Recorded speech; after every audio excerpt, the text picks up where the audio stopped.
اور اس نے بادشاہ کی ناراضگی اور سزا کی پرواہ کیے بغیر اللہ کی رضا کے لیے اس فقیر کو 2 روٹیاں دے دیں۔ فقیر دعائیں دیتا ہوا وہاں سے چلا گیا۔ جب بادشاہ کو یہ پتا چلا کہ فلاں عورت نے 2 روٹیاں صدقے میں دی ہیں تو وہ سخت ناراض ہوا اور پھر اس نے اس عورت کے ہاتھ کٹوا دیے اور اسے شہر سے باہر نکال دیا۔ اس عورت کا ایک شیر خوار بچہ بھی تھا جسے اس نے اپنے کندھوں پر سوار کر لیا اور لے کر شہر سے باہر چلی گئی۔ راستے میں اسے بہت سخت پیاس لگی، پاس ہی دریا تھا، اس نے سوچا کہ پانی پی لینا چاہیے۔ یہ سوچ کر وہ دریا کے پاس گئی اور جھک کر اس میں سے پانی پینے لگی۔ جو ہی وہ عورت پانی کی طرف جھکی، اس کے کندھوں پر سوار اس کا شیر خوار بچہ پانی میں گر گیا اور دریا نے اسے بھی اپنے ساتھ بہانا شروع کر دیا۔ یہ دیکھ کر اس عورت نے پریشانی کی حالت میں چیخنا چلانا شروع کر دیا۔ اتنے میں اس کے پاس 2 خوبصورت نوجوان آئے اور اس سے پوچھا تم کیوں رو رہی ہو؟ اس نے بتایا کہ میرا بچہ دریا میں گر گیا ہے اور میرے ہاتھ بھی نہیں ہیں جن کی مدد سے میں اسے باہر نکال سکوں۔ عورت کی بات سن کر ان میں سے ایک نے دریا میں غوطہ لگایا اور تھوڑی دیر بعد ہاتھ میں ننھے منھے بچے کو اٹھائے واپس باہر نکل گیا۔ عورت اپنے لختے جگر کو صحیح سلامت دیکھ کر بہت خوش ہوئی۔ اب دوسرے شخص کی باری تھی۔ اس نے اپنے منہ میں کچھ پڑھ کر اس کے جسم پر دم کیا جس سے اس کے دونوں ہاتھ درست ہو گئے۔ یہ دیکھ کر وہ عورت حیران و پریشان رہ گئی اور ان سے پوچھنے لگی اے اللہ کے نیک بندو، تم لوگ کون ہو؟ انہوں نے کہا کہ کیا تم نے ہمیں پہچانا نہیں؟ اس نے کہا نہیں۔ انہوں نے کہا ہم وہ تمہاری 2 روٹیاں ہیں جو تو نے اللہ کی راہ میں صدقہ دی تھیں، جن کی وجہ سے تو مصیبت میں مبتلا ہوئی اور آج انہی کی وجہ سے تجھے مصیبت سے نجات بھی مل گئی۔ حضرت انس رضی اللہ تعالیٰ عنہ سے روایت ہے کہ رسول اللہ صلی اللہ علیہ وآلہ وسلم نے فرمایا صدقہ کرنا اللہ کے غضب کو ٹھنڈا کرتا ہے اور بری موت سے بچاتا ہے۔ اللہ کے غضب کو ٹھنڈا کرتا ہے، اس کا مطلب یہ ہے کہ جو شخص اللہ کی راہ میں اپنا مال خرچ کرتا ہے اسے اللہ تعالیٰ دنیا میں عافیت و سکون کے ساتھ رکھتا ہے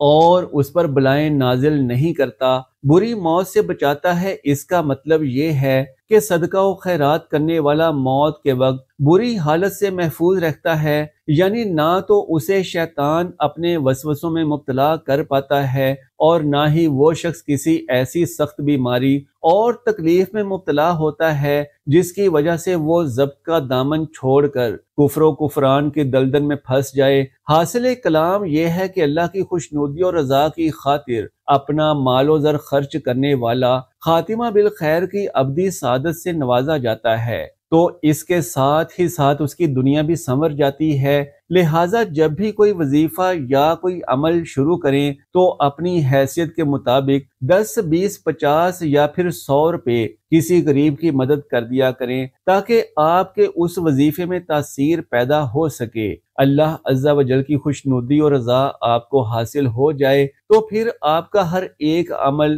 اور ہر ایک وظیفہ اللہ کی بارگاہ میں ضرور قبول و منظور ہو جائے گا انشاءاللہ۔ ناظرین کرام، آج کی اس ویڈیو میں جو مبارک عمل آپ کو بتایا جائے گا وہ جمعہ کے دن کا سب سے بڑا عمل ہے، لیکن آج کا جمعہ کیونکہ باقی جمعوں سے زیادہ فضائل و برکات کا حامل ہے، تو آج کے اس عمل کی برکت سے آپ جس بھی حاجت کے لیے، جس بھی مقصد کے لیے اس عمل کو کریں گے انشاءاللہ اس مقصد میں کامیابی پائیں گے۔ ناظرین کرام، یہ وظیفہ قرآن کریم کی ایک بہت ہی مبارک سورت کا وظیفہ ہے جو اللہ تبارک و تعالیٰ کی بے حد لاڈلی سورت ہے۔ اس سورہ مبارکہ میں اللہ تبارک و تعالیٰ نے بہت زیادہ شفا رکھی ہوئی ہے۔ یہ سورت پڑھنے والا شخص اللہ تبارک و تعالیٰ کا پسندیدہ بندہ بن جاتا ہے۔ اللہ تعالیٰ ایسے شخص کو اپنا دوست بنا لیتا ہے۔ جمعہ کے دن جو شخص یہ سورہ مبارکہ پڑھ لیتا ہے تو اللہ تبارک و تعالیٰ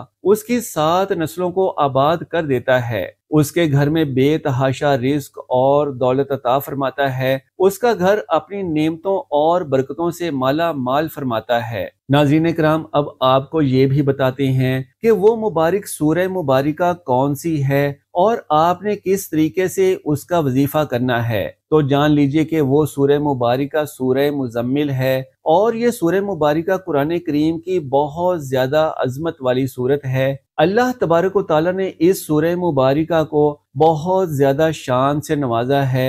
اس سورہ مبارکہ کی بہت زیادہ فضیلت و برکات بیان کی گئی ہیں۔ جان لیجئے کہ یہ سورت بندے کی حاجتوں کو، بندے کی خواہشات، بندے کی دعاؤں کو اللہ تبارک و تعالیٰ سے قبول کرواتی ہے۔ آپ جس بھی مقصد میں کامیابی چاہتے ہیں، اپنی جس بھی حاجت کو پورا کروانا چاہتے ہیں، تو بس پھر جمعہ کے دن سورہ مزمل کا یہ بابرکت وظیفہ لازمی کر لینا۔ اللہ تبارک و تعالیٰ غیب کے خزانوں سے آپ کی مدد فرمائے گا انشاءاللہ تبارک و تعالیٰ۔ ناظرین کرام جان لیجئے کہ سورہ مزمل قرآن کریم کے پارہ نمبر 29 میں موجود ہے، اور یہ قرآن کریم کی 73ویں سورہ مبارکہ ہے۔ جان لیجئے کہ رسول اللہ صلی اللہ علیہ وآلہ وسلم نے فرمایا کہ جو شخص اس سورت کو پڑھے گا تو اللہ تبارک و تعالیٰ اسے دنیا و آخرت میں خوش رکھے گا، اور اس کے افلاس کو دور کر دے گا، اور اپنی جس بھی مشکل کے لیے پڑھے گا وہ مشکل آسان ہو جائے گی۔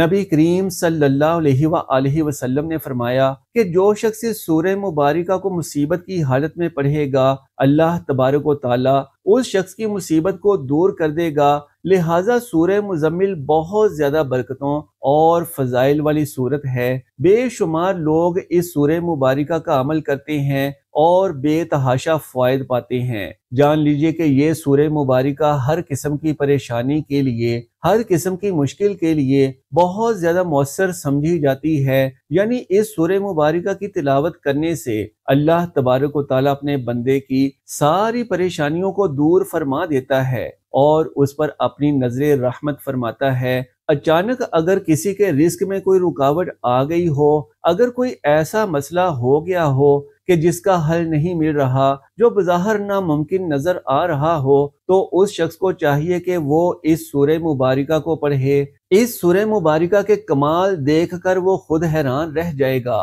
اللہ تبارک و تعالیٰ اپنی رحمت سے، اللہ تبارک و تعالیٰ اپنے کرم سے اس شخص کے ہر مسئلے کو فوراً ختم کر دے گا۔ ناظرین کرام اس سورہ مبارکہ کے بہت زیادہ عملیات و وظائف ہیں جن کو کر کے بہت زیادہ برکتیں حاصل کی جا سکتی ہیں۔ جان لیجئے کہ آج کا ہمارا یہ عمل بہت زیادہ طاقتور اور برکت والا عمل ہے، اور اس عمل کو آپ نے خاص جمعہ کے دن عصر کی نماز کے بعد کر لینا ہے۔ اس عمل کو کرنے کا ایک خاص طریقہ ہے جو کہ آپ کو آج کی اس ویڈیو میں بتایا جائے گا۔ ناظرین کرام جان لیجئے کہ جب آپ جمعہ کے دن عصر کی نماز ادا کر لیں گے تو آپ نے نماز کے بعد اسی جگہ پر بیٹھ کر سورہ مزمل کا یہ عمل کر لینا ہے۔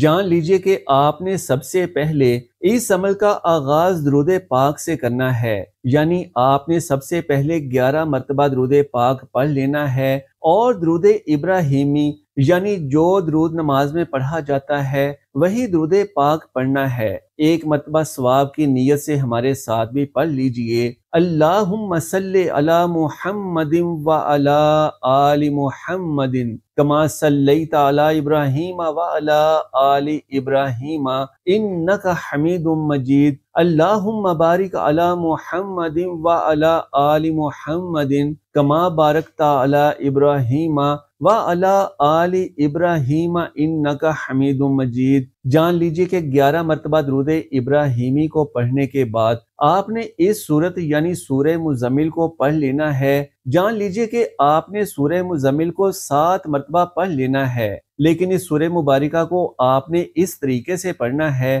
کہ جب آپ سورہ مزمل کو پڑھتے ہوئے اس کی آیت نمبر 9 پر پہنچ جائیں گے تو آپ نے اس کی آیت نمبر 9 کو 11 مرتبہ دہرانا ہے، یعنی 11 مرتبہ پڑھنا ہے۔ سورہ مزمل کی آیت نمبر 9 آپ کو پڑھ کر بھی سناتے ہیں۔ بسم اللہ الرحمن الرحیم رب المشرق والمغرب لا الہ الا ہوا فاتخذہ وکیلا۔ آپ نے سورہ مزمل کی اس آیت مبارکہ کو 11 مرتبہ پڑھ لینا ہے۔ اس طرح سے آپ نے سورہ مزمل کو مکمل پڑھ لینا ہے، اور جب آپ دوسری مرتبہ دوبارہ سورہ مزمل کو پڑھیں گے تو آپ نے اسی طرح سے اس کی آیت نمبر 9 کو 11 مرتبہ پڑھ لینا ہے، اور جب بھی آپ اس سورت کو پڑھیں تو اپنے اس مقصد، اپنی اس حاجت کو اپنے ذہن میں رکھیے جسے آپ اللہ تبارک و تعالیٰ سے پورا کروانا چاہتے ہیں۔ جان لیجئے کہ اسی طرح آپ نے 7 مرتبہ سورہ مزمل کی تلاوت کر لینی ہے،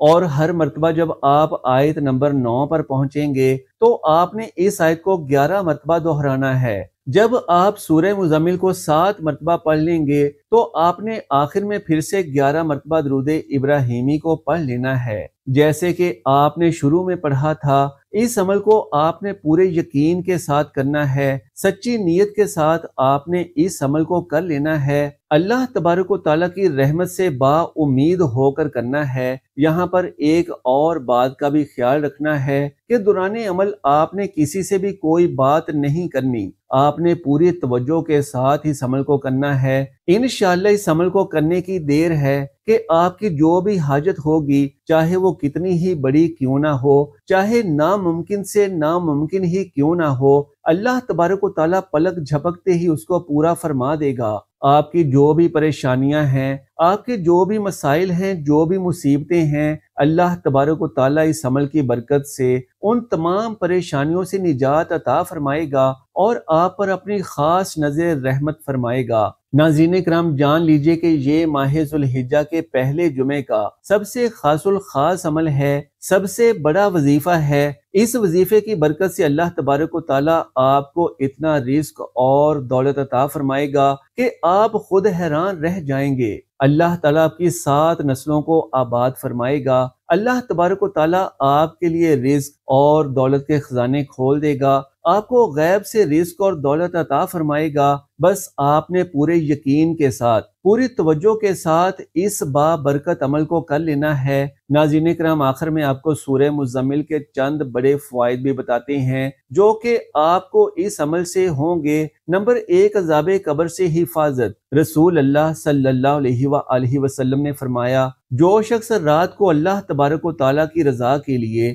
سورہ مزمل کی تلاوت کرے گا وہ عذاب قبر سے محفوظ رہے گا۔ نمبر 2، گناہوں کی معافی۔ جان لیجئے کہ سورہ مزمل کی تلاوت اللہ تبارک و تعالیٰ سے اپنے گناہوں کی معافی مانگنے کا بہترین ذریعہ ہے۔ پیارے آقا صلی اللہ علیہ وآلہ وسلم نے فرمایا، سورہ مزمل پڑھا کرو کیونکہ یہ ایک ایسی سورت ہے جو قیامت کے دن اپنے پڑھنے والے کی شفاعت کرے گی، یہاں تک کہ اس کی بخشش ہو جائے گی۔ سبحان اللہ۔ نمبر 3، غربت سے حفاظت۔ جان لیجئے کہ سورہ مزمل کی تلاوت غربت اور تنگ دستیوں سے محفوظ رکھنے کا ایک بہترین طریقہ ہے۔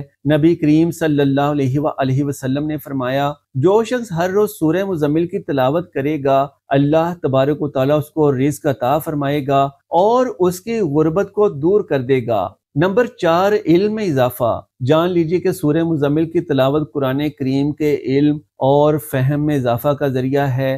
رسول اللہ صلی اللہ علیہ وآلہ وسلم نے فرمایا، جو شخص سورہ مزمل کی تلاوت کرے گا اللہ تعالیٰ اسے 1000 علم سکھائے گا۔ سبحان اللہ۔ ناظرین کرام، اس سورہ مبارکہ کے کتنے زیادہ فوائد ہیں۔ اللہ تبارک و تعالیٰ اس سورت کو پڑھنے والے کو اپنی ڈھیروں رحمتوں اور برکتوں سے نوازتا ہے۔ آپ ماہ ذو الحجہ کے پہلے جمعہ اس سورہ مبارکہ کا یہ وظیفہ لازمی کر لیجئے۔ انشاءاللہ اللہ تبارک و تعالیٰ آپ کے حالاتوں کو فوراً بدل دے گا۔ اللہ تبارک و تعالیٰ سے دعا ہے کہ نیکی کی بات کو سننے، سمجھنے اور اس پر عمل کرنے کی طاقت و توفیق مرحمت فرمائے۔ میرا سنانا اور آپ کا سننا قبول و منظور فرمائے، آمین یا رب العالمین۔ محترم ناظرین، آخر میں آپ سے درخواست ہے کہ نیچے کومنٹ باکس میں اللہ تبارک و تعالیٰ کا ایک پیارا سا نام لازمی شیئر کر دیجئے۔ جزاک اللہ خیرن کثیرا۔ اللہ ہم سب کا حامی و ناصر ہو۔